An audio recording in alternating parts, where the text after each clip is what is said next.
An elderly cleaning lady noticed a strange dome on the gym floor. When workers opened it, the school had to be evacuated immediately.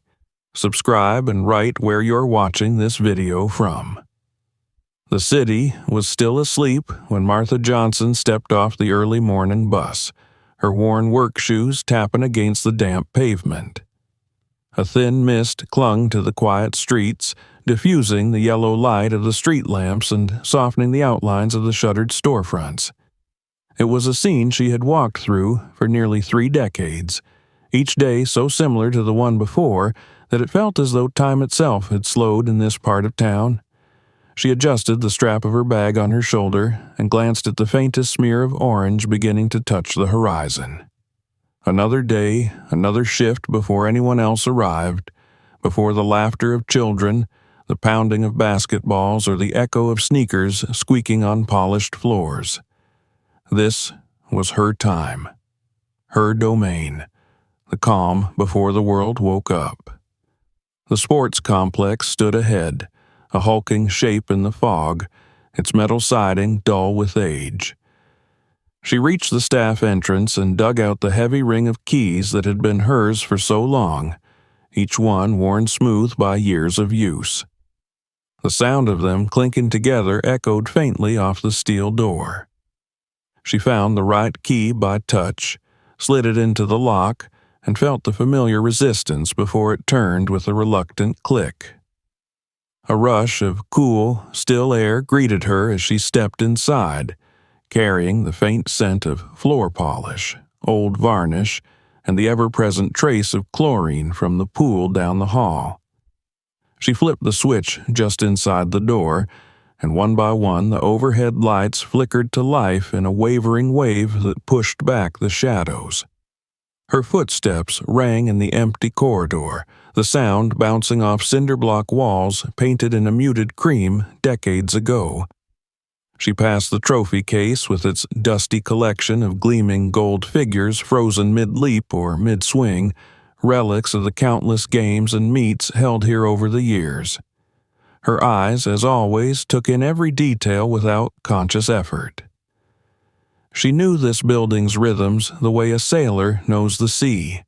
Every creak, every faint hum from the old boiler, every spot on the linoleum where a tile had been replaced. The routine was as steady as breathing.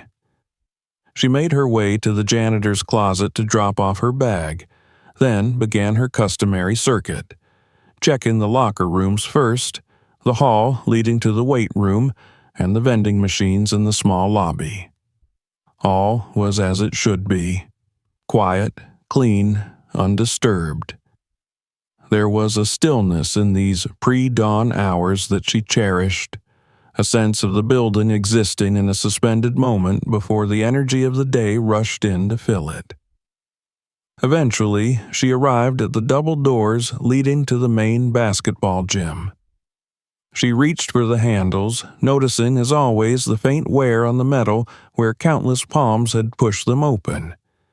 The hinges gave their usual low groan as the doors swung wide, and then she froze.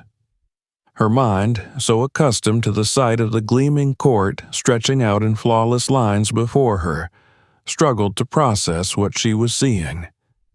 The center of the floor was no longer flat. Instead, the polished wood rose in a perfect dome, a smooth, almost symmetrical mound pushing up from the very heart of the court. It looked wrong in a way that made her pulse quicken. Not the messy warp of wood from water damage, not the uneven buckling that came with age or neglect, but something else entirely. The dome was perhaps 2 feet high at its peak, though from where she stood it seemed even taller, an alien intrusion in a space she knew better than her own living room. The glossy finish of the floor caught the morning light from the tall windows along the wall, making the surface shine in uneven streaks. Fine cracks radiated outward from the peak like the spokes of a wheel, delicate yet unmistakable fractures in the varnish that marred the otherwise pristine wood. She stepped forward slowly, the sound of her shoes muffled on the sprung floor. Her eyes tracked every line, every change in the reflection as she approached. A part of her mind tried to fit this into something familiar, perhaps a spill underneath, a mistake in the subflooring, but another part already knew this was unlike anything she had encountered in all her years here. Kneeling beside the rise, she reached out and laid her palm against the wood. The warmth surprised her first. The floor should have been cool to the touch in the early morning chill of the unheated gym, but instead it held a faint heat, as though something beneath had been working slowly, persistently through the night. Then she felt it. A subtle, almost imperceptible tremor, a vibration that seemed to push gently back against her hand. She pulled her fingers away and stared, her brow furrowing. The sensation was enough to stir a primitive unease, the kind that whispered of things buried deep and best left undisturbed. She sat back on her heels, eyes sweeping the dome again. The wood hadn't splintered or broken. It had stretched, bent upward without shattering entirely. The lines painted on the court, bold arcs and straight edges that had marked the playing area for countless games, were now distorted, curving strangely over the slope. The entire thing looked as if the court had been inflated from below, like the skin of a drum pulled taut by some unseen force. Martha glanced toward the doors she had come through, the empty hallway beyond. The building was still silent, the world outside still half asleep. Yet here, in the heart of the gym, something was not right.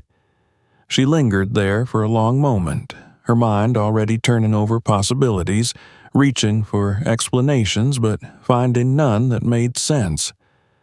The morning's peace had been broken, and though she couldn't yet name the cause, she felt certain that this was not just a problem with the floor. This was something deeper, something alive in a way. She rose slowly, her knees protesting the motion, and took a step back from the dome. Her eyes narrowed as she studied it, her thoughts already moving beyond surprise to the careful consideration born of long habit. There was a mystery here, and she knew instinctively it was hers to face first. The others would not be here for hours, and by then, she didn't know why, but she was certain of it, this thing might have changed again. Martha turned toward the door, her mind weighing what to do next, each option carrying its own risks. The empty gym loomed behind her, the dome at its center like a silent challenge. Whatever was happening beneath that floor, she had the uneasy feeling that this was only the beginning. Martha lingered in the doorway for a moment longer, the double doors closing behind her with their slow, weighted swing.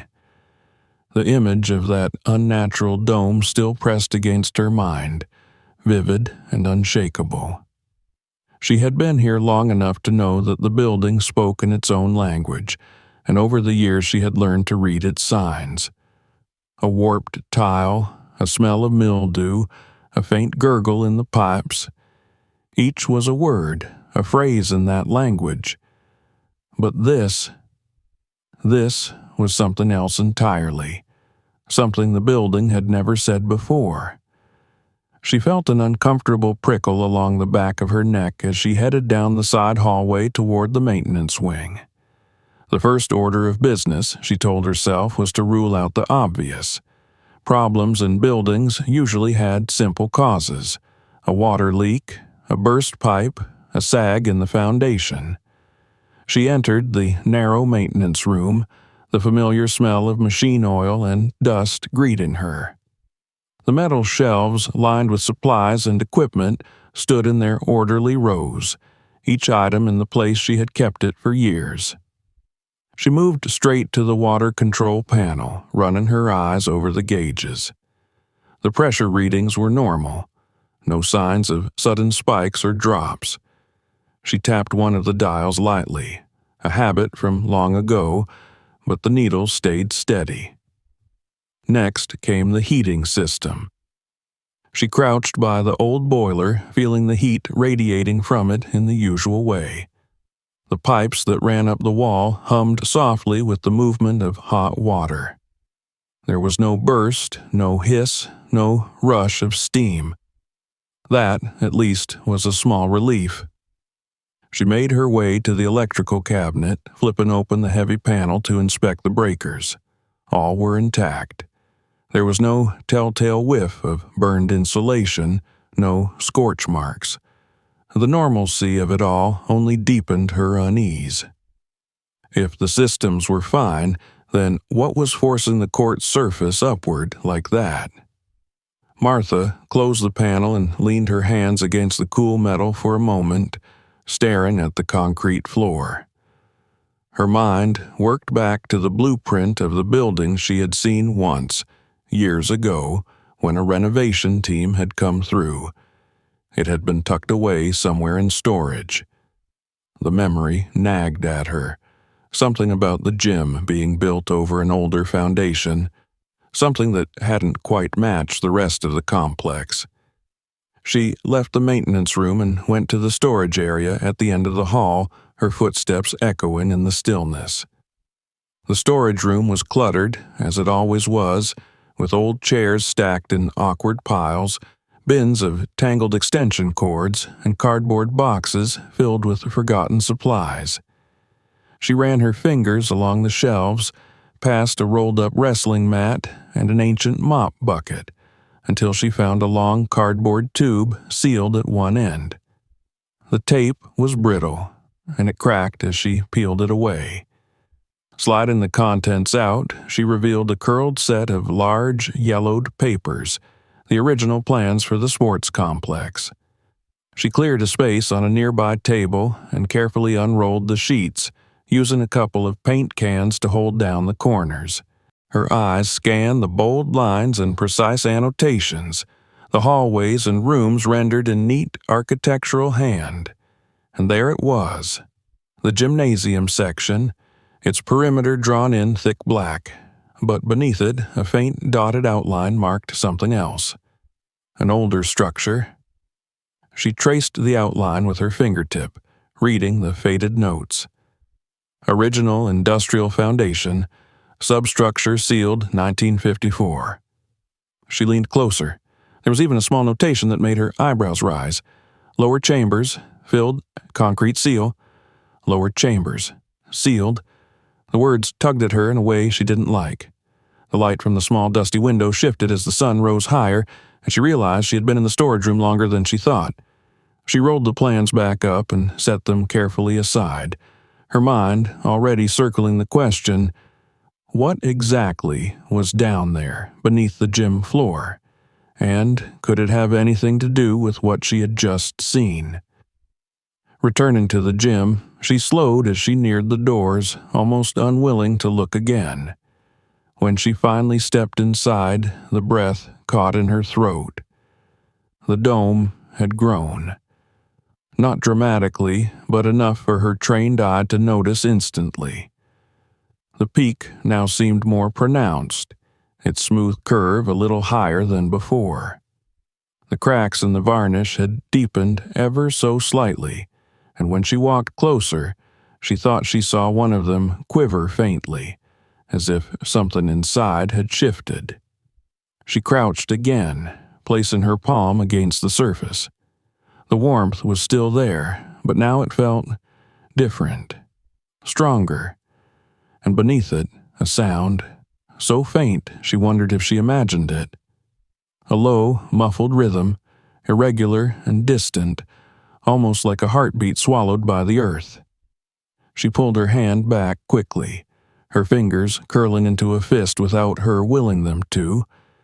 As she straightened, a wave of dizziness swept over her. It wasn't strong, but it was enough to make her pause, one hand braced on her knee.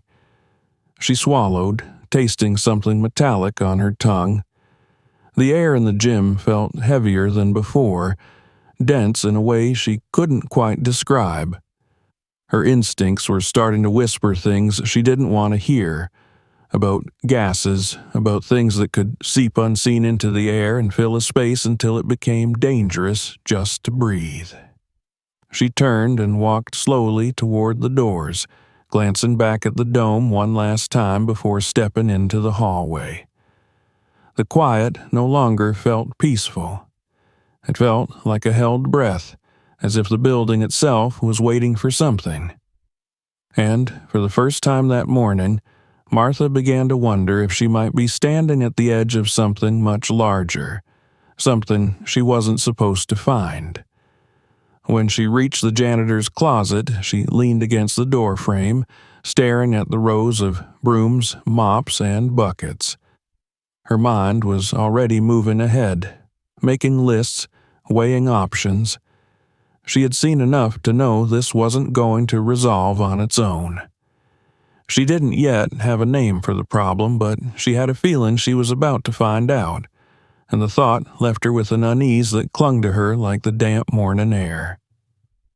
The dizziness lingered as Martha stepped back into the hallway, the faint metallic taste still coating her tongue. She paused, one hand pressed lightly against the cool cinder block wall, letting her breathing steady. The sensation passed after a few moments, but the unease didn't. She had worked in this building long enough to know its moods, and something about the air felt off. Not just stale, but dense, heavy in a way that made her feel as though invisible fingers were pressing gently against her chest. It was not the kind of discomfort that could be blamed on a skipped breakfast or poor night's sleep. This was something physical, something in the environment. She closed her eyes for a moment and tried to center herself, drawing in a slow breath. As she did, her mind drifted back through the years, unbidden, to when she had first taken the job. It had been a hard season of life. Her husband, Harold, had passed suddenly from a heart attack, leaving her with a mortgage, a stack of bills, and the kind of quiet that feels like a hole in the world. She had been 40 then, not young, but not old, and she needed work that was steady, something that would pay the rent and keep her moving. The position here had been a blessing. Stable hours, a predictable routine, a place where she could disappear into the rhythm of work. Over the decades, she had come to see herself not as just an employee, but as the building's caretaker. She knew the quirks of the old heating system, the faint way the glass in the upper windows rattled when the wind came from the north, the sound of the roof settling after a storm. And she had learned something else, too, that paying attention to small changes could save you from big problems. Years ago, she had caught the faint smell of smoke in a back hallway just after locking up. It had turned out to be an electrical fault in one of the vending machines. If she had ignored it, the fire could have spread before anyone noticed. Her carefulness had earned her the quiet respect of the staff, though it was never something she boasted about. That same instinct, honed over years of quiet observation, was now telling her that the dome in the gym was no ordinary maintenance issue. The thought of waiting until someone else noticed it gnawed at her. By then, it might be too late. She pictured the kids who used the court every afternoon, the adults who came for league games in the evenings. The image of them running across that floor, unaware of what was pressing up beneath it, filled her with a sense of urgency that pushed back against the lingering fatigue. She moved toward the janitor's closet and retrieved her phone from her bag. Its screen lit her face in the dim corridor as she unlocked it and opened the camera. Back in the gym, the early light had shifted, spilling in pale gold through the high windows. The dome looked almost surreal in that light, its smooth curve catching the reflections of the glass panes above. She walked slowly around it, taking photos from several angles, then switched to video. The camera's microphone caught the faint hum of the ventilation fans in the distance and, she thought, the barest hint of that muffled, rhythmic sound she had felt earlier through her palm. She zoomed in on the network of cracks in the varnish, noting how the lines spread farther now than they had earlier. When she was satisfied, she stopped the recording and tucked the phone back into her pocket. The evidence was there. If she needed to convince anyone later, she could. Now, she just had to get the right person to listen. She tried the number of the building's supervisor, Miss Lang, but after several rings it went to voicemail. Martha left a concise message explaining that there was a structural issue in the gym that needed immediate attention. She hesitated before adding, "It might be dangerous. Please call me as soon as you get this." Her voice sounded calm, but the quickened beat of her heart betrayed her. Next, she tried the head of maintenance, a man named Jerry who worked at the community pool across town. No answer there either. She stared at her phone for a moment, her thumb hovering over the contacts list. The natural temptation was to wait until someone in authority arrived, to let them decide what to do, but waiting went against every instinct she had. The thought of that mound growing unchecked, of whatever was under it continuing to push upward, left her with a knot in her stomach. She thought again of the blueprints she had found earlier, of the dotted lines and faded notes about sealed lower chambers. If there was something down there pressing upward, it could be pressing hard enough to do more than warp the floor. And if her faint dizziness was a sign of gas seeping in, she didn't let the thought finish. The stakes were too high. Martha straightened her shoulders, feeling a quiet resolve settle over her. She would act, and she would act now. This was her building, and in these hours before anyone else arrived, she was its first and only line of defense. The morning might have begun like any other, but the ground beneath her feet was telling a different story. She wasn't going to wait to see how that story ended without doing everything she could to change it. She took one last look at the dome before leaving the gym again, closing the heavy doors behind her. The image stayed with her, its smooth, unnatural curve in the center of a place meant for games and laughter, now a silent question mark that demanded an answer. As she walked down the hall, the echo of her footsteps seemed sharper, the air heavier. Somewhere deep inside, a voice reminded her that this was how every crisis began, with a small, strange detail that someone noticed and chose not to ignore. This time, she was that someone, and she had no intention of ignoring it.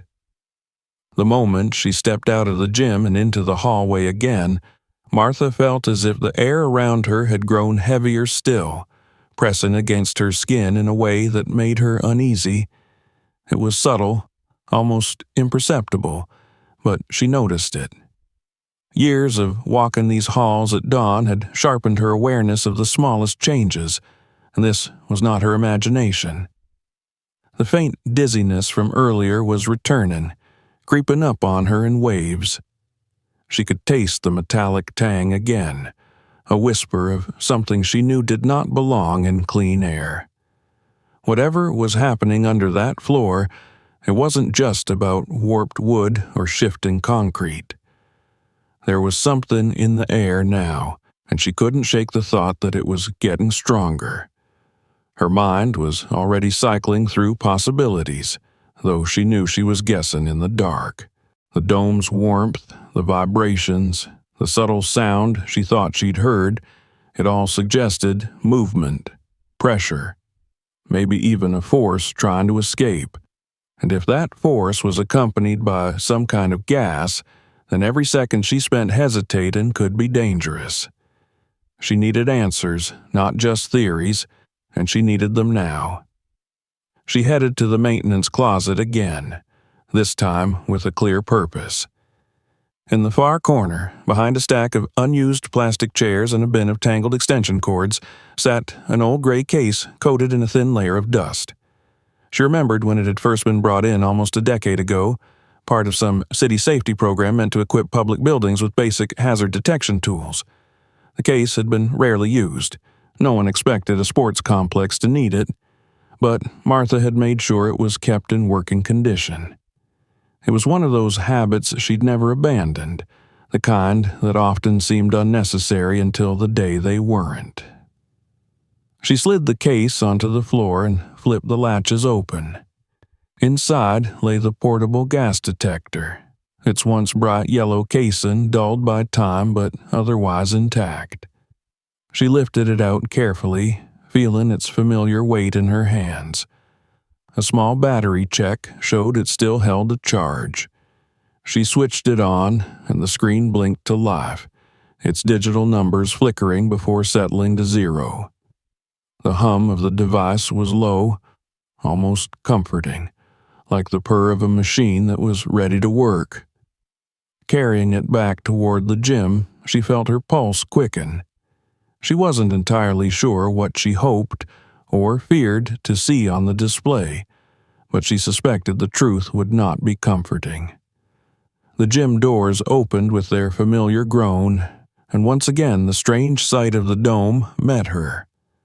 In the shifting light of late morning, it looked even more unnatural. The lines painted on the court were stretched and distorted over the slope, their once perfect geometry warped into strange curves. She crossed the floor slowly, her eyes flicking from the detector to the cracks at the dome's peak.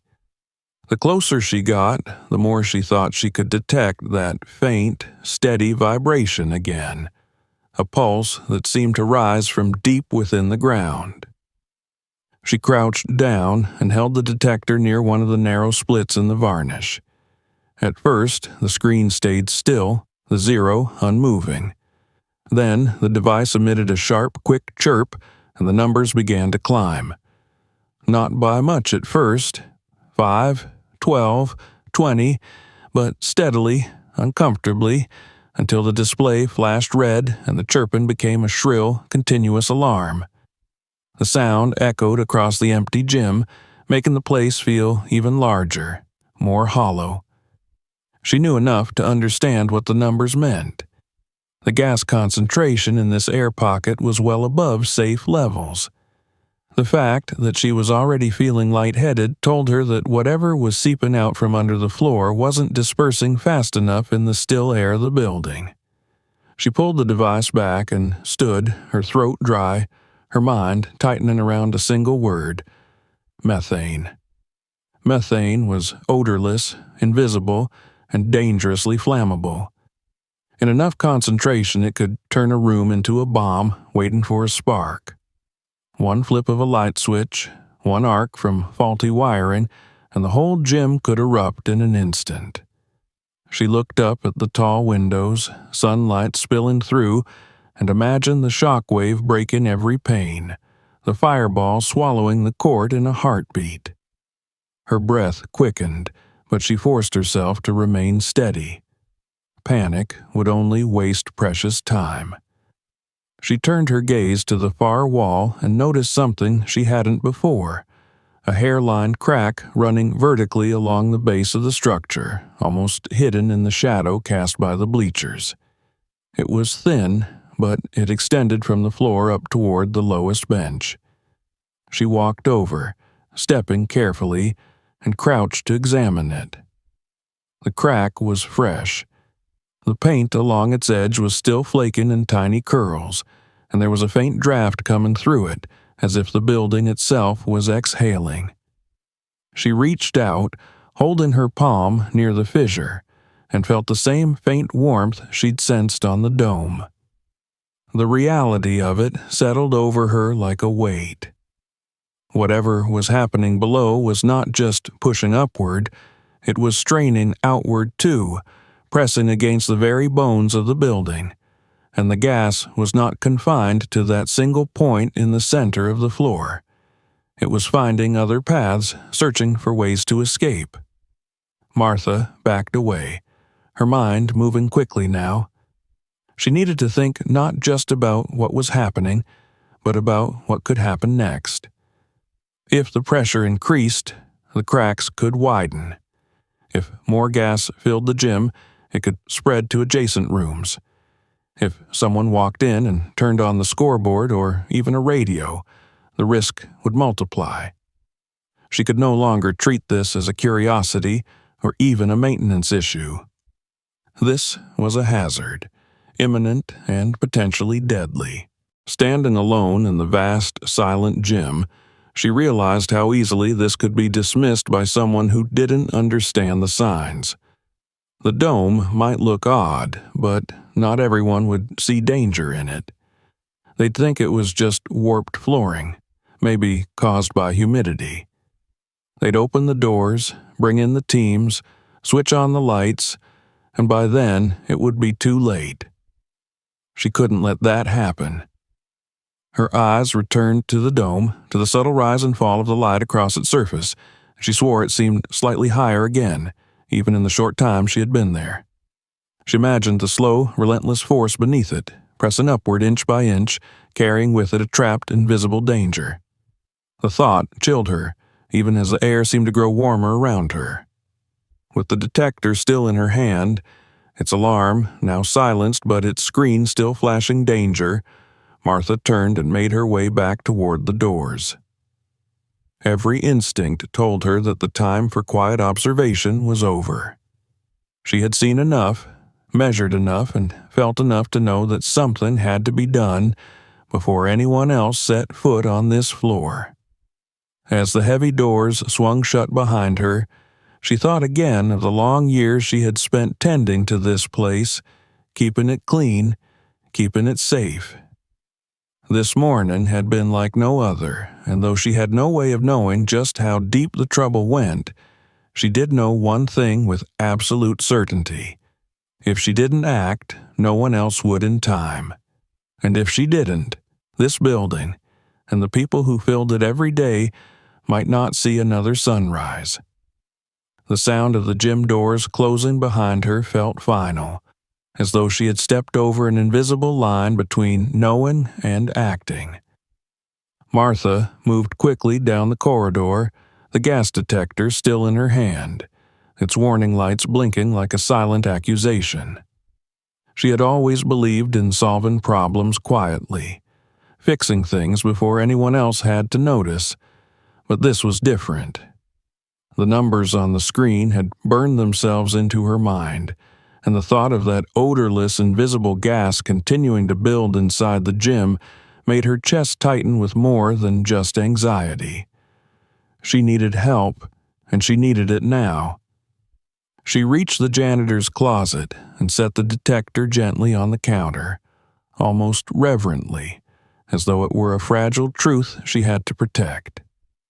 Her fingers closed around the landline receiver on the wall, a relic from before everyone carried a phone in their pocket. She punched in the emergency services number, her pulse quickening with each tone. The line clicked, and an operator's calm, practiced voice came through, asking the nature of her emergency. Martha didn't waste time. She explained, her voice steady but urgent, that there was a structural anomaly in the gym floor and that her gas readings showed dangerous levels. The operator began to ask routine questions, clearly trying to place the call into the right category. But Martha cut in, sharper than she intended, telling them the gas was likely methane and that it could ignite without warning. There was a pause, a subtle shift in the operator's tone, and then a promise that a fire department crew and a geological hazard team were being dispatched immediately. When she hung up, the room felt smaller somehow, as though the walls had moved in while she spoke.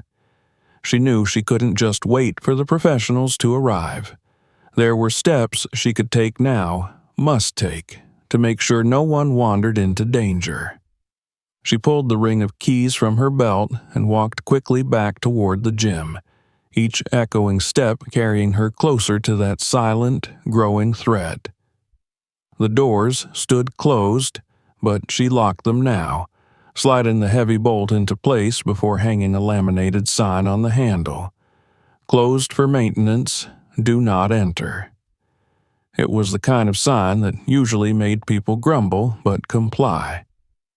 She knew, though, that signs could be ignored, especially in a building where athletes and coaches were creatures of habit. Morning leagues, lunchtime pickup games, people would expect to walk into their routines as though nothing had changed. She would have to make sure they couldn't get close enough to test the door. Martha made her way to the main entrance of the complex, where the pale daylight was beginning to brighten through the glass. The first few regulars were already approaching across the parking lot. A pair of joggers and hooded sweatshirts, a man with a duffel bag slung over one shoulder. She stepped outside to meet them before they reached the doors, her expression calm but her voice firm. She told them there had been a water main break in the building and that all activities were suspended until further notice. It wasn't the truth, but it was enough to send them back to their cars without argument. More arrivals followed, and she repeated the story, each time adding a note about city crews needing space to work. She could feel the clock ticking in her head, each passing minute another chance for the situation in the gym to worsen. Her eyes kept darting back to the road, searching for the sight of flashing emergency lights. When there was a brief lull in the stream of people, she returned inside and began moving through the hallways, switching off anything that might produce a spark. The scoreboard control panel, the vending machines in the lobby, even the old radio in the staff lounge, each was unplugged or powered down. The building seemed to grow quieter with each disconnection, the mechanical hums fading one by one until the silence was almost complete. Back in the maintenance room, she grabbed the main breaker handle and pulled it down with a decisive clunk, cutting electricity to the entire gym wing. She knew the emergency teams would have their own protocols, but she wanted to make sure there was as little risk as possible before they arrived. The air was still heavy, still wrong, and even with the gym sealed off, she couldn't shake the feeling that the danger was seeping outward, invisible and patient. She returned to the front doors just in time to see the first fire truck turn into the lot, its lights strobing against the early daylight. A second vehicle followed, a large utility van marked with the logo of the city's Geological Hazard Response Unit. Relief washed over her, but it was edged with a new tension. The professionals were here now, which meant she would have to hand the problem over, give up the fragile control she'd been clinging to all morning. As the crews approached, she met them halfway, explaining in quick, precise words what she had seen, what she had measured, and what she had already done to secure the area. The fire captain listened without interruption, his eyes narrowing slightly at the mention of the gas detector's readings. He gave a sharp nod to one of his team, and within seconds, firefighters were unloading equipment: ventilation fans, portable lights, protective masks. One of the geologists, a tall woman with dark hair pulled back in a tight braid, stepped forward and introduced herself as Dr. Patel. She asked Martha to walk her through everything from the moment she'd entered the gym. Together, they went over the details: the time she'd first noticed the dome, the warmth under her palm, the vibrations, the faint sounds. Patel's questions were precise, and her expression grew more serious with each answer. By the time they reached the locked gym doors, the fire crew had already set up 2 large fans near an open side exit, ready to clear the air once they breached the room. Patel donned a mask and pulled her own handheld detector from a case, its display glowing faintly in the dim corridor. She glanced at Martha before stepping inside, and in that glance Martha read both gratitude and a quiet acknowledgement of the risk she had taken. Martha stayed in the hall as the professionals entered the gym, the hiss and whir of the fans starting up almost immediately. She could hear the murmur of voices, the scrape of equipment being moved, and once or twice the faint metallic ping of tools striking the floor. She resisted the urge to follow, knowing her part now was to keep the curious away and give the crew space to work. As she stood there, the quiet outside the gym felt different from the stillness she had cherished in the early hours. It was not peaceful now, but expectant, like the drawn breath before a word is spoken, or the pause before something breaks. The thought that the danger might still be building behind those doors made her grip her keys a little tighter. She had done what she could. Locked the doors, cleared the people, cut the power, and now all that remained was to wait for whatever came next. When she finally heard the fire captain's voice calling for Dr. Patel to come take a look at something unusual under the floor, Martha knew her morning was far from over. The real answers were still ahead, and with them, perhaps, an even greater urgency than she had imagined.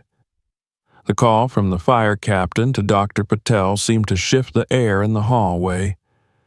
The low murmur of voices inside the gym fell quiet for a moment, replaced by the distinct echo of footsteps crossing the wooden floor. Martha stayed close to the doors, her ears straining to catch any detail she could. Patel's voice, calm but intent, carried back to her, asking for measurements, readings, confirmation of pressure levels. The faint whine of the ventilation fans filled the background, their steady hum a reminder that the danger inside was still real, still breathing in that enclosed space. A minute later, Patel stepped out into the hallway, pulling off her mask. Her face was composed but tight, and she motioned Martha closer. She asked if the building had any official records of the gym's substructure. Martha explained what she'd found in the storage room earlier, the old blueprints showing an older industrial foundation and the note about sealed lower chambers. Patel nodded as if she'd half expected to hear something like that. She then requested to see them, and Martha didn't hesitate. Within minutes, they were in the storage room, the blueprints unrolled across a folding table. The geologist studied them intently, her fingers tracing the dotted lines that marked the original foundation. "This explains a lot," Patel murmured, almost to herself. She tapped the section beneath the gym. "If these sealed chambers are still down there, they could easily trap gas. And if there's any breach in the seal—" She didn't finish the sentence, but Martha understood.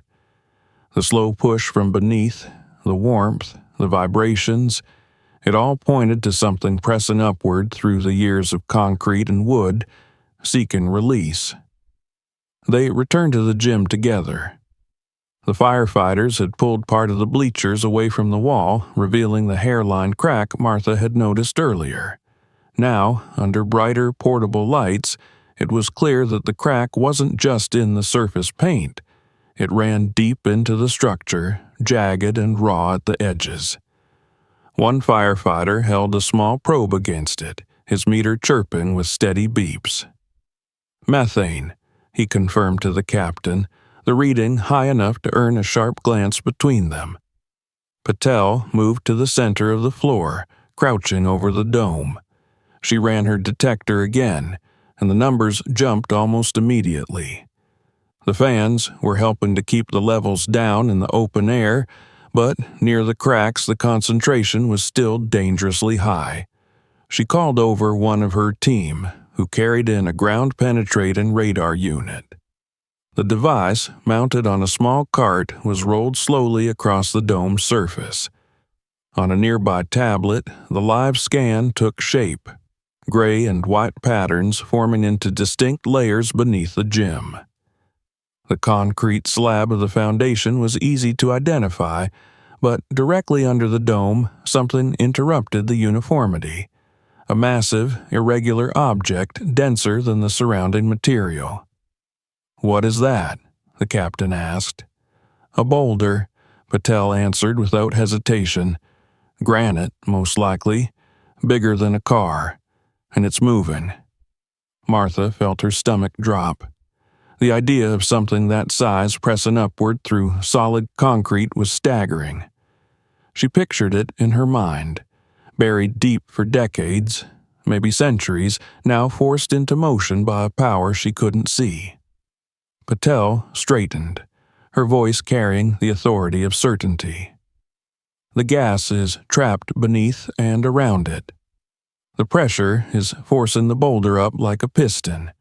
That's what's lifting the floor. She turned to the captain. We need to maintain ventilation and prepare to vent the source directly. The pressure's going to keep building if we don't relieve it. The firefighters moved with precision now, uncoiling heavy hoses attached to specialized extraction tanks. The plan, as Patel explained to Martha, in a quieter tone, was to drill a narrow bore through the concrete at the edge of the dome, just enough to reach the gas pocket without destabilizing the boulder further.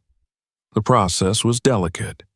One wrong move could cause a sudden release, and with methane, that meant the risk of ignition even from static discharge. Martha stayed against the wall, watching the operation unfold. The drill's low, steady growl reverberated through the gym, mingling with the fan's hum. Fine dust rose in the air, caught in the beams of portable lights, swirling in slow, lazy patterns. The sound of the drill bit biting into the concrete was strangely hypnotic, each push a reminder of just how thick the foundation was, and how much force it had taken for the boulder to deform it. When the bit finally broke through into open space, a faint hiss was immediately audible. The firefighters worked quickly, attaching the hose to the opening and sealing it tight. The hiss grew louder for a moment as the gas found its new escape route, then softened as it was drawn into the containment tanks. The detector readings began to fall almost immediately, the red warnings shifting toward yellow. Even with the venting underway, Patel insisted on keeping the gym sealed to anyone but the crew. She explained that the structure was still under stress and that the boulder's movement would need to be assessed before anyone could even think about repairs. Martha listened, absorbing every word, grateful that someone was taking the danger as seriously as she had. Standing there, she couldn't help but think back to that first moment she'd seen the dome in the early light, how her instincts had flared before she even touched it. She had known then, without evidence, that something was wrong. Now, watching professionals confirm it with their instruments and expertise, she felt a complicated mix of relief and validation. As the last of the immediate gas threat was siphoned away, the captain gave a short nod, signaling that the most dangerous phase had passed. The fans continued to roar, sweeping the air clean, but the tension in the room eased just enough for conversation to resume at a normal pitch. Patel began outlining the next steps to her team: further scanning, structural assessment, and eventually a controlled removal of the boulder. Martha knew the day was far from over. The source of the danger had been revealed, but the threat wasn't gone, not while that massive rock still pressed against the building's foundation, and not while the memory of the gas readings was still fresh in her mind. But for the first time since she'd stepped into the gym that morning, she felt that the danger was in the hands of people who could truly meet it head-on, and that, at least, was something she could carry with her as she waited for whatever came next. By the time the fire captain finally gave the all-clear for the immediate hazard, the day outside had shifted from pale morning to the richer light of early afternoon. The air in the gym smelled faintly of concrete dust and the clean, metallic tang of the ventilation process. The constant hum of the fans had become a kind of background heartbeat to the scene, steady and reassuring now that the sharp urgency of the morning had been replaced by methodical, controlled work. The readings on the gas detectors were well within the safe zone, but the tension that clung to the crew made it clear that no one considered the danger entirely gone. Martha stood near the doorway, watching the controlled dismantling of the equipment that had dominated the gym for the past few hours. The hoses leading to the containment tanks were coiled carefully, the portable lights dimmed one by one, the drill bit removed and cleaned before being slid back into its case. The professionals moved with the quiet precision of people who understood that the true measure of a job well done was not just in fixing a problem, but in leaving no trace of the chaos that had preceded them. Patel crossed the floor toward her, the lines of fatigue clear in her expression but softened by a small smile. She thanked Martha again, this time in a way that felt more personal, her voice lower, the words deliberate. Without Martha's early recognition of the danger, she said, the building could have suffered catastrophic damage, and the people in it might not have had the chance to get clear. Martha listened, nodding, not entirely sure what to say in return. She had only done what felt necessary, what instinct had demanded of her, but hearing it framed so starkly made her chest tighten with a quiet, complicated pride. The boulder, Patel explained, would not be easy to remove. It sat wedged under the slab like a giant's fist, the force of its upward push still visible in the smooth curve of the deformed floor. It would take days, maybe weeks, to break it down and haul it out without compromising the rest of the foundation. Until then, the gym would remain sealed off, the floor left as it was, a silent reminder of the strange morning when the earth itself had decided to intrude. The fire captain approached with a clipboard in hand, asking for Martha's full account for the incident report. She recounted the timeline carefully from the moment she entered the building before dawn to the last phone call before the crews arrived. As she spoke, she realized how much had happened in those few hours, how many small decisions had shaped the outcome.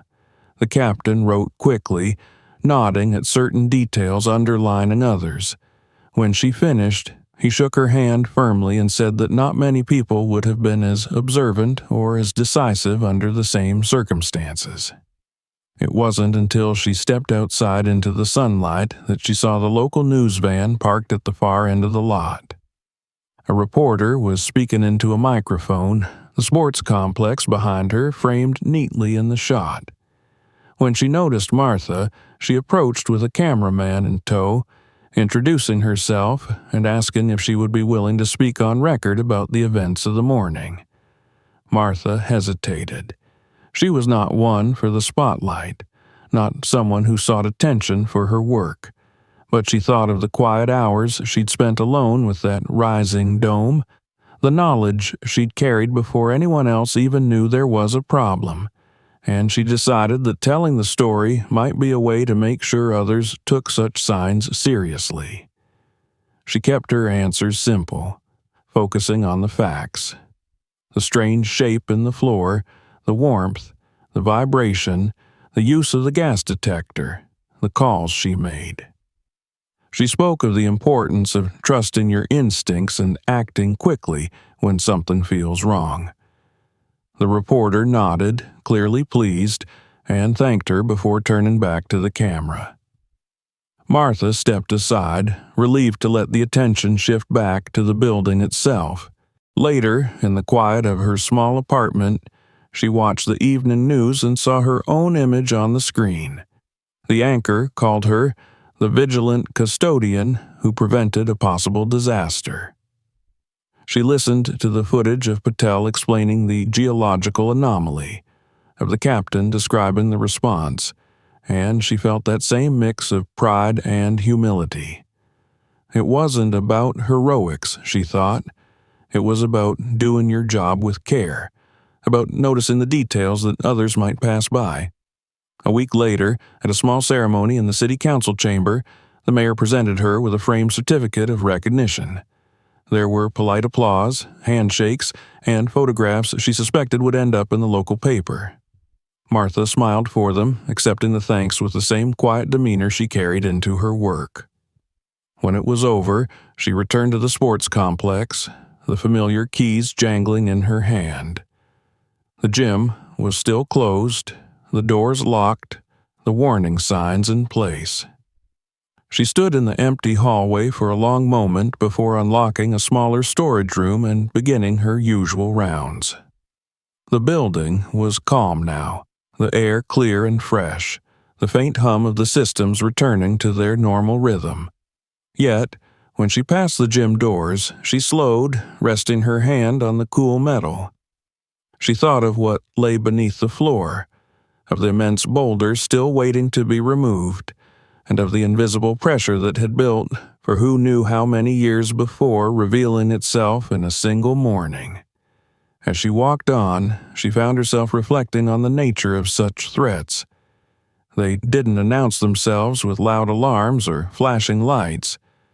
They waited, silent and unseen, until the right or wrong moment. And it was in those quiet moments she knew that vigilance mattered most. The world could seem solid and steady, but beneath the surface forces were always at work, shaping and shifting, waiting for the chance to break through. She had seen it with her own eyes now, felt it in the tremor beneath her palm, smelled it in the air. In the weeks to come, life at the sports complex would return to its usual rhythm. The repairs would be completed, the gym floor rebuilt, and the strange morning would become a story told in brief, polished sentences. But for Martha, it would remain vivid. The dim, pre-dawn light on the court, the unnatural dome, the decision to act. It would stand as a reminder that even the most ordinary days could hold extraordinary challenges, and that sometimes the quietest voices, the ones that simply said something isn't right, were the most important to hear. She finished her shift that evening, as she always did, locking doors, switching off lights, and stepping out into the cooling air. The city stretched before her in its familiar patterns, but her gaze lingered on the ground beneath her feet. Solid, dependable, but never entirely still. As she walked toward the bus stop, she carried with her a deeper respect for the hidden power of the earth and a renewed resolve to keep watching, keep listening, and never, ever ignore the signs. Don't forget to subscribe so you never miss our next stories, and check out the other videos on our channel for more incredible true events. Share this video with your friends and family so they can experience it too.